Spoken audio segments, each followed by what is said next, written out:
देखो भाई, अपने पास में अब है ढाल इक्वेशन। जो स्ट्रेट लाइन है उसकी इक्वेशंस बताऊंगा मैं बहुत सारी, ठीक है। स्ट्रेट लाइन की इक्वेशन के विभिन्न टाइप्स बताएंगे अपन आपको। उसके अंदर सबसे पहला है ढाल रूप, अंतःखंड रूप, जिसको हम बोलते हैं स्लोप इंटरसेक्शन फॉर्म। स्लोप के बारे में मैंने पॉइंट के अंदर आप लोगों को बताया था कि स्लोप होता क्या है, ठीक है।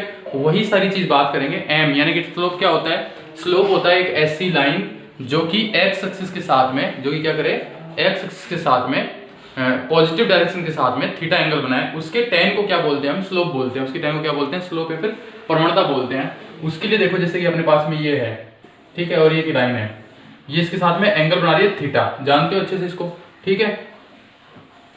और यहां से कोई पॉइंट है P, X और Y। ये जो इतना अंतःखंड काट रही है ना, इस अंतःखंड को मैं बोल रहा हूं, ये C अंतःखंड काट रही है, यानी कि यहां से लेकर यहां तक की डिस्टेंस कितनी है? C है। यानी कि ये जो लाइन है, ये Y एक्सिस ऊपर जो इंटरसेक्शन कर रही है वो C इंटरसेक्शन कर रही है। कितनी डिस्टेंस का इंटरसेक्शन कर रही है? C डिस्टेंस का। हिंदी में बोले तो C अंतःखंड काट रही है। कितना अंतःखंड काट रही है? C अंतःखंड वो काट रही है। अब देखो इधर, ये पूरी है अपने पास में Y, है कि नहीं है, और ये C है, तो ये इतनी कितनी हो जाएगी? Y माइनस C होगी कि नहीं होगी, ठीक है। ये पूरा है अपने पास में X, तो ये भी कितना हो जाएगा? X होएगा नहीं होएगा। अगर ये थीटा है तो ये भी कितना हो जाएगा? एंगल थीटा होएगा नहीं होएगा, ठीक है। अब मैंने बोला था कि जब स्लोप निकालते हैं, यानी कि जिस m की मैं बात कर रहा हूं वो क्या होता है? tan थीटा के बराबर। किसके बराबर होता है वो? tan theta. और tan थीटा किसके बराबर होता है? परपेंडिकुलर अपॉन बेस, यानी कि लंब बटा आधार। तो ये हो जाएगा y माइनस सी अपॉन एक्स। अब इसको लिया हूं इधर में, तो ये हो गया mx is equal to y minus c, तो y is equal to mx plus c. ये है इक्वेशन ऑफ लाइन, यानी कि रेखा का समीकरण। ये क्या है मेरे पास में? रेखा का समीकरण। और ये आया कैसे? ये यहां पर हर चीज का एक मतलब है। यहां पर C का मतलब है y एक्सिस पर काटा गया अंतःखंड, यानी कि intersection on y axis, intersection of y axis. C का मतलब तो ये है। m का मतलब यहां पर क्या है? m का मतलब है स्लोप। y आपको पता ही है, कोऑर्डिनेट्स हैं, ठीक है। तो ये कौन सा रूप हुआ? ये ढाल रूप हुआ। ये कौन सा रूप हुआ? स्लोप, स्लोप फॉर्म हुआ। स्लोप फॉर्म के अंदर इक्वेशन ऑफ लाइन में होती है y equal to mx plus c। ऐसे 3-4 तरीके मैं बताऊंगा। पहला मैंने तरीका बताया ढाल रूप। कौन सा रूप? आपको ढाल रूप, जिसके अंदर इक्वेशन क्या होती है? y equal to mx plus c होती कि नहीं होती, ठीक है। और उसका C का मतलब मैंने आप लोगों को बता दिया इसके अंदर। अब इसमें क्वेश्चन करते हैं। तो देखो, अपने पास में एक क्वेश्चन है। इस क्वेश्चन को मैं बताता हूं। एक सरल रेखा है, एक स्ट्रेट लाइन है, वो y एक्सिस की पॉजिटिव साइड के साथ में, y एक्सिस की धनात्मक दिशा के साथ में 3 इकाई का अंतःखंड काट रही है। कितने इकाई का अंतःखंड काट रही है? 3 इकाई का इंटरसेक्शन काट रही है। कौन सी साइड में? ये y एक्सिस की पॉजिटिव डायरेक्शन में, y एक्सिस की पॉजिटिव डायरेक्शन में 3 इकाई का अंतःखंड काट रही है। और x एक्सिस की पॉजिटिव साइड के साथ cos इनवर्स 3/5 एंगल बना रही है। कितना एंगल बना रही है? cos inverse 3/5। तो इक्वेशन ऑफ लाइन फाइंड करो, ठीक है भाई। इक्वेशन ऑफ लाइन फाइंड करने के लिए मेरे पास में क्या इक्वेशन होती है? y is equal to mx plus c, यही तो होती है भाई, ठीक है। ये बोल रहा है कि ये क्या कर रहा है? y एक्सिस की धनात्मक दिशा के साथ में 3 इकाई का अंतःखंड काट रहा है। कितनी इकाई का अंतःखंड काट रहा है? 3 का। यानी कि इक्वेशन क्या हो जाएगी? y is equal to mx plus 3, ठीक है। पॉजिटिव साइड के साथ, अगर नेगेटिव साइड के साथ काटता तो नेगेटिव हो जाता। पॉजिटिव साइड काट रहा है इसलिए 3 हो गए, पॉजिटिव हो गया। अब मेरे को फाइंड करना है m क्या होता है? m होता है x एक्सिस की डायरेक्शन के साथ में बनाया गया एंगल, m होता है, ठीक है। तो ये है मेरे पास में cos इनवर्स 3/5 बराबर मैंने मान दिया थीटा। तो cos थीटा बराबर आ गया 3/5। और cos थीटा का मतलब क्या होता है? आधार बट्टे करंट, यानी कि बेस अपॉन हाइपोटेनस। तो अपने पास में बेस है 3, हाइपोटेनस है 5, तो अपने पास में क्या बच गया? लंब बच गया, परपेंडिकुलर बच गया अपने पास में। परपेंडिकुलर निकालने का फॉर्मूला क्या हो जाएगा? 25 माइनस 9 यानी कि 16, यानी कि कितना आ गया? 4। अब मेरे को क्या फाइंड करना था? tan theta. tan थीटा ही तो m होता है। tan थीटा बराबर क्या होता है? Base upon perpendicular upon base. तो परपेंडिकुलर कितना हो गया? 4, बेस कितना हो गया अपने पास में? बेस हो गया 3, ठीक है। तो ये हो गया। तो m की वैल्यू कितनी आ गई? 4/3। तो y बराबर 4/3x प्लस 3। इसको सॉल्व कर लो। 3y is equal to 4x plus 3। तो ये हो गया 4x माइनस 3y प्लस 3 बराबर 0। ये हो गई इस लाइन की इक्वेशन। इस टाइप से क्वेश्चन आते हैं अपने पास में। ये होगी अपने पास में लाइन की इक्वेशन हो गई भाई। ठीक है, इस टाइप से क्वेश्चन आता है अपने पास में। अपने पास में एक और क्वेश्चन है भाई, ऐसा क्वेश्चन जरूर आते हैं एग्जाम में। इसमें एक छोटी सी लाइन है कि एक रेखा का इक्वेशन, एक रेखा का समीकरण ज्ञात करो, find the equation of line, जो y अक्ष की ऋणात्मक दिशा के साथ में विच इज नेगेटिव, जो y अक्ष की जो नेगेटिव साइड है उसके साइड में 5 इकाई का यूनिट 5 पर क्या काट रही है वो इंटरसेक्शन काट रही है। कितना काट रही है? 5 इकाई का। ठीक है, तो दोनों अक्षों से तथा दोनों अक्षों के साथ समान कोण बनाती है। यानी कि ये तो मैंने c के बारे में जानकारी मिल गई और ये मिल गई मेरी थीटा के बारे में जानकारी। लेकिन इंपॉर्टेंट क्या है वो देखते हैं भाई। ये है अपने पास में 5 इकाई का काट रही है, मान लो ये इतना 5 है, 5 इकाई का अंतःखंड वो काट रही है, लेकिन दोनों अक्षों के साथ समान कोण बना रही है। ये अक्ष और ये अक्ष दोनों अक्षों के साथ कितना कोण बना रही है? वो समान कोण बना रही है अपने पास में। इतनी सी बात वो कह रहा है। दोनों अक्षों के बीच में समान कोण बनाने का मतलब है, अगर वो ऐसे जा रहा है तो यहाँ पर भी 45 और इसके साथ भी कितनी डिग्री बनाएगी? वो 45 डिग्री का वो बना रही है। कहने का मतलब ये लाइन ऐसे भी हो सकती है भाई, इधर ऐसे भी तो हो सकती है, तो इधर भी ये 45 हुआ, ये इधर 45 हुआ। ठीक है, तो अगर अपन बात करें, हम क्या करते हैं इस लाइन के साथ में, पॉजिटिव एक्सिस के साथ में ऐसे एंगल लेते हैं। तो ये 45 है, तो ये कितना हो गया? ऐसे लेंगे, ये लेंगे, इसके साथ में ये 45 हो गया। ठीक है, तो ये 45 हो गया, तो ये भी कितना हो गया? 45 डिग्री। या फिर ये 45 है तो ये क्या कितना हो गया? 135 डिग्री। अब मुझे उसने ये बात बिल्कुल नहीं बताई कि वो ये लाइन है या फिर वो ये लाइन है, ये नहीं बताया, इसलिए मैं दोनों कंडीशन लेके चलूंगा। अगर मैं उसको ये लाइन मान के चलूं, जो मेरे से क्वेश्चन पूछा है उसको अगर ये लाइन मान के चलूं, तो थीटा कितना हो गया? यानी कि m कितना हो गया मेरे पास में? tan 45 यानी कितना हो गया? 1। और ये वाला मान के चलूं तो m कितना हो गया मेरे पास में? tan 135 यानी कि -1।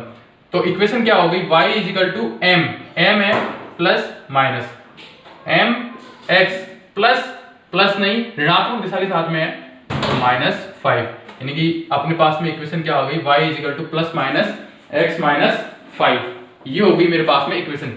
तो इस सारे क्वेश्चन को अपन सिर्फ और सिर्फ इस डायग्राम से समझ सकते हैं कि इसमें प्लस माइनस क्यों लगा। प्लस माइनस इसलिए लगा कि वो जो लाइन है वो इधर भी हो सकती है और इधर भी हो सकती है। यानी कि वो कितनी लाइन हो गई मेरे पास में? 2 लाइन हो गई, इसलिए मैंने क्या लगाया? वो प्लस माइनस। तो इस टाइप के क्वेश्चन बनते हैं अपने पास में, किससे? लाइन से रिलेटेड। ठीक है, अब अपने पास में आ गया एक बिंदु रूप, रेखा का दूसरा रूप बता रहा हूं मैं।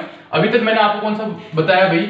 अंतःखंड रूप बताया, ढाल रूप बताया, यानी कि स्लोप फॉर्म बताई मैंने। और स्लोप फॉर्म क्या होती है? स्लोप फॉर्म होती है y is equal to mx plus c, जहां c का मतलब पता है, m का मतलब पता है। अब कौन सी है? दूसरी आ गई, एक बिंदु रूप, यानी कि पॉइंट फॉर्म। कौन सा फॉर्म है अपने पास में? Point form. इसको समझाता हूं भाई, लिख बाद में लेंगे, पहले समझ लो कि ये है अपने पास में कोई कोऑर्डिनेट्स है। ठीक है, ये अपने पास में लाइन है जो कि P पॉइंट से गुजरती है। P पॉइंट हो गए मेरे पास में x1 और y1, और Q कोई पॉइंट है x और y। जिन लोगों ने 3D पढ़ा है उन्हें पता है R और मैं किस तरीके से लेता हूं। ठीक है, तो ये इस तरीके से हो गया भाई। ठीक है, कोई दिक्कत वाली बात नहीं है। तो अगर मैं बात करूं, ये पूरा है मेरे पास में y, तो ये कितना हो गया? y minus y1। और ये पूरा है मेरे पास में x, तो ये कितना हो गया मेरे पास में? x minus x1। यहां पर क्या होता है? थीटा होता है। यहां पर क्या होता है मेरे पास में? थीटा होता है। तो अगर मैं इसकी बात करूं तो क्या होगा? ये tan थीटा, यानी कि m ही तो होगा। tan थीटा क्या होता है? y minus y1 upon x minus x1। तो ये इक्वेशन क्या हो जाएगी? इसको इधर ले आओ, तो y माइनस y1 बराबर m x माइनस x1। ये हो जाएगी एक बिंदु रूप। कौन सा रूप? पॉइंट फॉर्म हो जाएगा। कौन सा फॉर्म हो जाएगा? ये पॉइंट फॉर्म। कितना फॉर्म हो जाएगा? Point form. अगर इसी के अंदर साथ साथ ही बता देता हूं, 2 पॉइंट फॉर्म पूछता अगर मेरे से, कौन सा पॉइंट पूछता? वो 2 पॉइंट फॉर्म, यानी कि 2 बिंदु रूप। तो आप लोगों को मैंने स्लोप के अंदर एक बात बताई थी। स्लोप के अंदर मैंने बताया था m बराबर tan थीटा। मैंने क्या बताया था? y2 minus y1 upon x2 minus x1। ऐसे तो निकालते हैं भाई अपन। स्लोप के अंदर मैंने आपको m निकालना सिखाया था। m कैसे निकालते हैं पॉइंट वाले चैप्टर के अंदर, कि m बराबर होता है y2 minus y1 upon x2 minus x1। तो सेम वही हो जाएगा, y माइनस y1 तो अपनी जगह है, m की सिर्फ वैल्यू पुट कर दो, क्या हो जाएगी y2 minus y1 upon x2 minus x1, और ये हो जाएगा x माइनस x1। ये हो जाएगी अपने पास में इसकी इक्वेशन, ये हो जाएगी अपने पास में किसकी, दो बिंदु रूप में समीकरण, किसकी, सरल रेखा की, सरल रेखा की 2 पॉइंट स्ट्रेट लाइन की इक्वेशन 2 पॉइंट फॉर्म में, और ये स्ट्रेट लाइन की इक्वेशन 1 पॉइंट फॉर्म में। कैसे आया, डेरिवेशन ये है अपने पास में, इसमें और इसमें कोई फर्क नहीं है। आप चाहो तो y माइनस y2 और x माइनस x2 भी कर सकते हो, कोई गड़बड़ वाली बात नहीं है, इसमें आपको कंफ्यूज होने की जरूरत नहीं है। जैसे क्वेश्चन मान लो अपने पास ये आ गया, क्वेश्चन क्या आ गया अपने पास में कि ये है, यहाँ पर कोई पॉइंट है 3 और 4, यहाँ पर कोई पॉइंट है 5 और 6, इससे पास होने वाली एक लाइन की इक्वेशन चाहिए। तो ये कितने पॉइंट हो गए, 2 पॉइंट हो गए। तो इसके लिए सबसे पहले तो m निकाल लो। m निकालने के लिए y2 माइनस y1 यानी कि 6 माइनस 4 2 और 5 माइनस 3 कितने हो गए, 2 ही हो गए, यानी कि 1 आ गया। ठीक है, तो y माइनस y1 कितना है 4 बराबर 1, x माइनस x1 कितना है 5, ये हो जाएगा y minus 4 is equal to x minus 5। तो इक्वेशन हो जाएगी x minus y minus 5 plus 4 यानी कि माइनस का 1 बराबर 0। ये हो जाएगी इक्वेशन, यानी कि x माइनस वाई माइनस 1 बराबर 0। ये हो जाएगी इक्वेशन, कौन से, दो पॉइंट रो से गुजरने वाले लाइन की इक्वेशन। और अगर एक पॉइंट की ये बात करेगा तो आपको m की वैल्यू ये मेंशन करेगा, m की वैल्यू क्या करेगा, वो बताएगा भाई आपको। ठीक है, कोई दिक्कत वाली बात नहीं है। अगर देखो एक बिंदु रूप है तो वो m की वैल्यू देगा आपको क्वेश्चन के अंदर, और दो बिंदु रूप है तो m की वैल्यू आप निकाल सकते हो। m की वैल्यू निकालने का फॉर्मूला क्या है, y2 minus y1 upon x2 minus x1। ठीक है, तो एक बिंदु रूप समीकरण क्या हो जाएगा, y minus y1 is equal to m x minus x1। दो बिंदु रूप क्या हो जाएगा, y minus y1 is equal to y2 m की वैल्यू पुट कर दो बस, y2 minus y1 upon x2 minus x1 x minus x1। आप चाहो तो देखो एक चीज और कर सकते हैं अपन इसी के अंदर, ये कितना हो जाएगा, y कितना था 3 4 5 6 था इसके अंदर, तो y माइनस 6 और ये हो जाएगा m की वैल्यू 1 x माइनस 5, ये कितना हो जाएगा y minus 6 is equal to x minus 5, तो x माइनस y ये कितना हो जाएगा प्लस 1 बराबर 0। इतना ही फर्क आएगा भाई इक्वेशन में, और कोई फर्क नहीं आएगा, सी के अंदर फर्क आएगा भाई। ठीक है, तो आप कैसे भी कर सकते हो। तो दो बिंदु रूप और एक बिंदु रूप अच्छे से समझ गए होंगे, क्वेश्चन करेंगे अपन इसके तो और बेटर समझ में आएगा। एक बिंदु रूप क्या है, m निकाल लो, उसके बाद में आपने ये सब कर लो। 2 बिंदु रूप में ये हो गया अपने पास में, एक साथ ही करा दिए मैंने, एक बिंदु और दो बिंदु रूप। ठीक है, क्वेश्चन वही है कि एक बिंदु है, क्वेश्चन है एक बिंदु 3 5 से गुजरता है, यानी कि पास एक लाइन है, एक पॉइंट, एक रेखा है, एक लाइन है जो 3 और 5 से पास हो रही है। 3 और 5 से क्या हो रही है, पास हो रही है। ठीक है, 3 और 5 से तो पास हो रही है, और जो x अक्ष की धनात्मक दिशा के साथ साइन इनवर्स 3/5 कोण बनाती है। तो देखो एंगल कौन दे देगा आपको, ये दे देगा। ये कैसे निकालेगा, साइन थीटा बराबर 3/5 निकाल के यहां से क्या निकल जाएगा आपके पास tan थीटा, जो कि m है आपके पास, और x1 y1 ये पॉइंट हो गया, तो y माइनस 5 इजिकल टू यहाँ m लिख लोगे, x माइनस x1 ये 3 पुट कर दोगे, आपका इक्वेशन आ जाएगी। इस तरीके से आपको ये क्वेश्चन करना है भाई, बहुत ईजी है, कोई दिक्कत वाली बात नहीं है इसके अंदर। ठीक है, तो एक बिंदु और दो बिंदु रूप अच्छे समझ में आए, दो बिंदु रूप में भी क्वेश्चन इसी तरीके से बनता है भाई। ठीक है, एक क्वेश्चन ले लेते हैं, इसमें अच्छा क्वेश्चन है।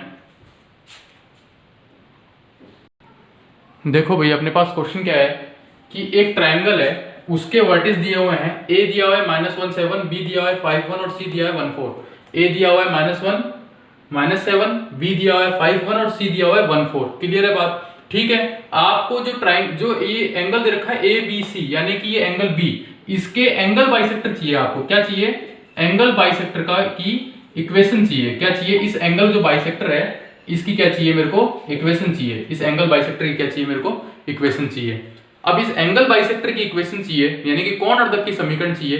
तो जब आपको पॉइंट के अंदर कोण अर्धक बताया था, मैंने इसीलिए पहले दिन बताया था वो सारी चीजें। कोण अर्धक का कॉन्सेप्ट जब भी आपके दिमाग में आता है तो एक चीज याद रखना, इसका एंगल बाइसेक्टर चाहिए। तो एक थ्योरम है, यहाँ पर डी ले लो।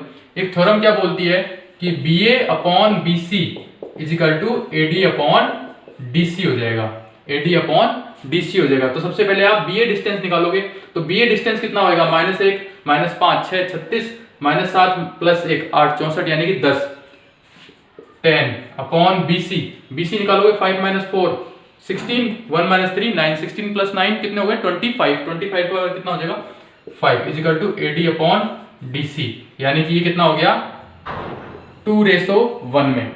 ठीक है, 2 कितना हो गया 1 हो गया। अब देखो एक लाइन है मेरे पास में, मुझे इस लाइन की इक्वेशन चाहिए, मुझे इस लाइन की क्या चाहिए, इक्वेशन चाहिए। दिमाग में याद रखना, इस लाइन की इक्वेशन के लिए ये पॉइंट तो मेरे को मिल रखे हैं, एक पॉइंट मिल रखा है। अगर गलती से ये पॉइंट भी मेरे को फाइंड हो जाए तो मैं क्या कर लूंगा, m की वैल्यू फाइंड कर लूंगा, और अगर m की वैल्यू फाइंड हो गई तो ये लाइन की इक्वेशन इजीली निकाल सकते हैं अपन। वही सारा कॉन्सेप्ट है इसके अंदर। अब मेरे को इस d की इक्वेशन चाहिए, d की क्या चाहिए, कोऑर्डिनेट्स चाहिए।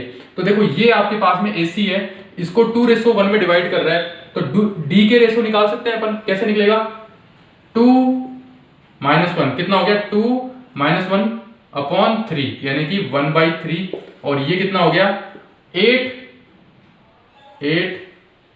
-7/3, 8 - 7 यानी कितना हो गया 1/3। इसके रेशो अब अपने पास पॉइंट आ गया, देखो B पॉइंट तो आ गया मेरे पास में 5 1, और D पॉइंट आ गया मेरे पास 1/3 और 1/3।